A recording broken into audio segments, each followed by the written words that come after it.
Chapitre 3. Hervé, toujours tout vert, se vit interdire l'accès à la maison. Il passa la nuit sur la véranda. Au matin, il est introuvable. Olive le soupçonnait de se cacher tout près, redoutant l'heure du bain. Aussi, elle s'allongea sur la véranda avec un livre de Sherlock Holmes. Henrietto sommeillait sur un rebord de fenêtre. Au sous-sol, Léopold patrouillait. Elle aurait préféré explorer la maison, mais les chats non verts avaient tous deux inventé des excuses pour ne pas l'aider à le faire. C'était désagréable d'avoir à réclamer. Olive détestait demander de l'aide, préférant même escalader des piles vacillantes de chaises pour atteindre une étagère. Après tout, se casser la figure lui était plus familier que de parler à des gens. Quand elle avait encore les lunettes, elle pouvait aller et venir à sa guise, sans avoir à demander la permission de quiconque. Maintenant, elle devait quémander l'assistance de 3 chats capricieux. Elle en avait des fourmis dans tout le corps. C'était un jour moite, interminable. Linden Street était inondée de soleil. Les pelouses vertes resplendissaient, les jardins étaient en fleurs.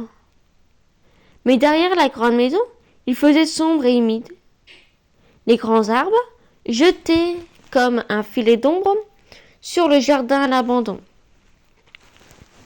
Dans un coin, près d'une pile de compost, un carré de terre nu marquait l'emplacement où Olive avait enterré le tableau de la forêt, dans lequel Annabelle McMartin devait encore s'époumoner.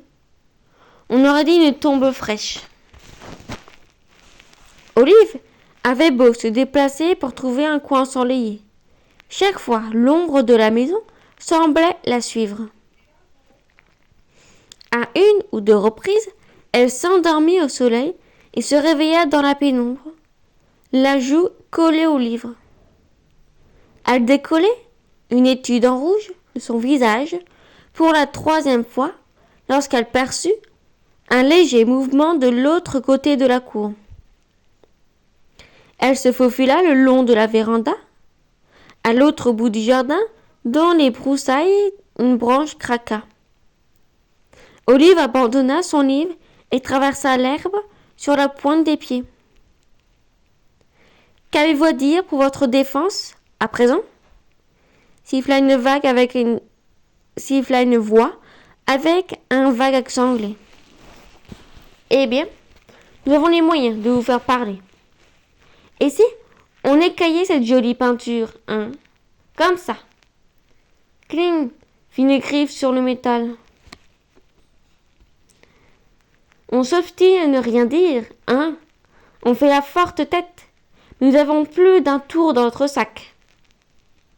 Ah!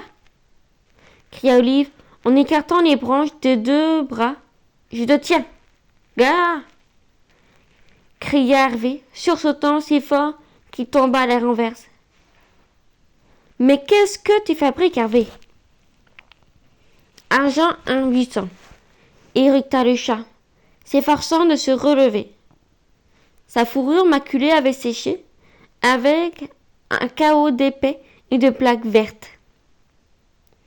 De petites feuilles et de brindilles s'y étaient collées, comme des décorations de Noël. J'interrogeai ces espions ennemis, mais ils refusent de parler. Il fusilla ses captifs du regard. Dans les branches étaient alignées des figurines en métal, des chevaliers armés ou sur l'ordi strié. Ils avaient été peints avec soin, jusqu'au plus petit détail. Et Hervé avait raison sur un point. Il gardait le silence. « D'où sors-tu ça ?» demanda Olive, même si elle avait sa petite idée. « Ils ont été capturés en terrain ennemi, dit Hervé. Il se rapprocha d'Olive, les yeux écarquillés. Qui sait quel dangereux secret ils détiennent. Les figurines regardaient innocemment Olive. Pardon, fit quelqu'un. Ce fut au tour d'Olive de perdre l'équilibre. Hervé bondit hors des buissons. Il fila dans une étable. Olive leva la tête. C'était le petit garçon de chez Monsieur Derouille. Il était légèrement plus propre que la veille, mais il avait toujours l'air d'avoir été tiré du lit quelques heures plus tôt, trop tôt.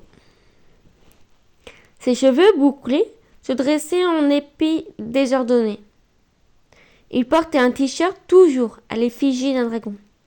« Je crois que ton chat a piqué mes figurines, dit-il d'une voix rapide, un peu nasillarde.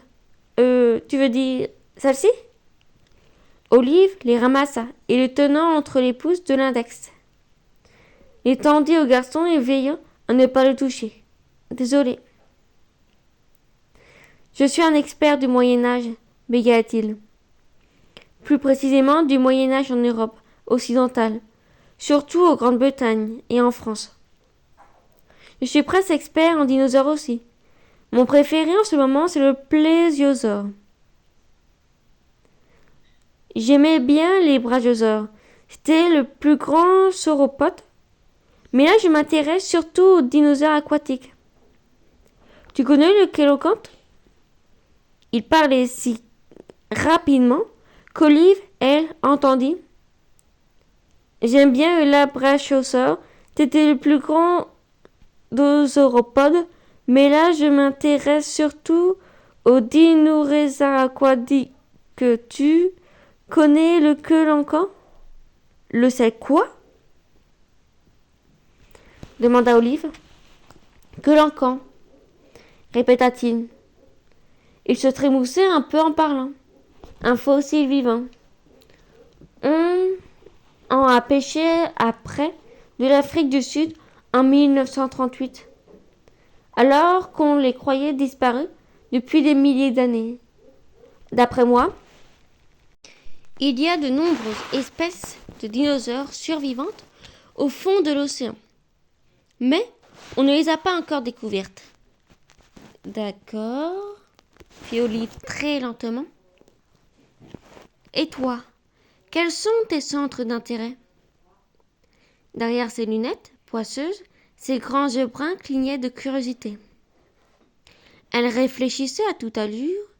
Elle aimait lire des livres d'horreur en mangeant du tang, à même la boîte. Elle aimait les vieilles bouteilles de soda introuvables depuis 40 ans. Elle aimait peindre des petits galets à vernis à ongles. Mais bizarrement, tout cela semblait étrange, dit à haute voix. À la place, comme il l'a dévisagé, elle dit « Ma maison appartenait à des sorciers. » Elle n'en crut pas ses oreilles. Elle l'avait dit. Tout fort, si l'univers avait possédé un bouton, retour rapide, elle n'aurait pas hésité un instant. Vraiment ? Elle désirait plus que tout revenir en arrière, rebobiner juste avant que le garçon dise « Pardon ?» et qu'elle tombe sur ses fesses. Le garçon rajusta ses lunettes sales. Intéressant. Quel genre de sorcier ? Quel genre ? Blanc, vert, noir. Noir ? Répliqua Olive, catégorique. Comment l'as-tu découvert ? Y a-t-il des journaux, de livres à bord ? Avez-vous fait inspecter la maison par un oculiste ? Non, dit Olive. Il y avait toutes leurs affaires, c'est tout. Il cessa de se trémousser et fixa Olive. Ses yeux étaient immenses, très sombres. Intéressant, murmura-t-il. As-tu trouvé le grimoire ? Le grimoire ? Répéta Olive. Leur livre de sorts. Olive cligna des yeux. Non, tu devrais le chercher, dit-il. Chaque sorcier en possède un. Il contient des informations capitales. Je vais y réfléchir, dit Olive, furieuse de ne pas y avoir pensé plus tôt. Une petite voix intérieure se mit à crier. Bien sûr, si elle connaissait l'essor de McMartin, elle pourrait peut-être trouver un nouveau moyen de traverser les tableaux. Peut-être pourrait-elle fabriquer ses propres lunettes. Peut-être y aurait-il un indice sur la façon d'aider Morton. Son cœur battait à tout rompre. Le garçon bondit une figurine de chevalier, l'examinant au soleil. Et a l'air abîmé. Je ferais mieux de le réparer. Sans prévenir, il fit demi-tour et s'éloigna. Mais il fit une pause avant d'éteindre la haie. Je m'appelle Rutherford, dit-il. Comme le président? À 6 ans, Olive avait appris les noms de tous les présidents américains, car ses parents lui avaient acheté un serre de table avec leurs portraits. Rutherford B, Ice numéro 19, avait une barbe trou. Il était juste à côté d'Ulysse S. Grant, numéro 18, qui était un peu moins poilu.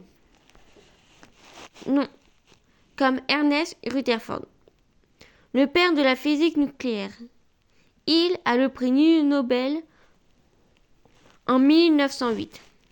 Mes parents sont scientifiques. Ils sont en Suède pour leurs recherches.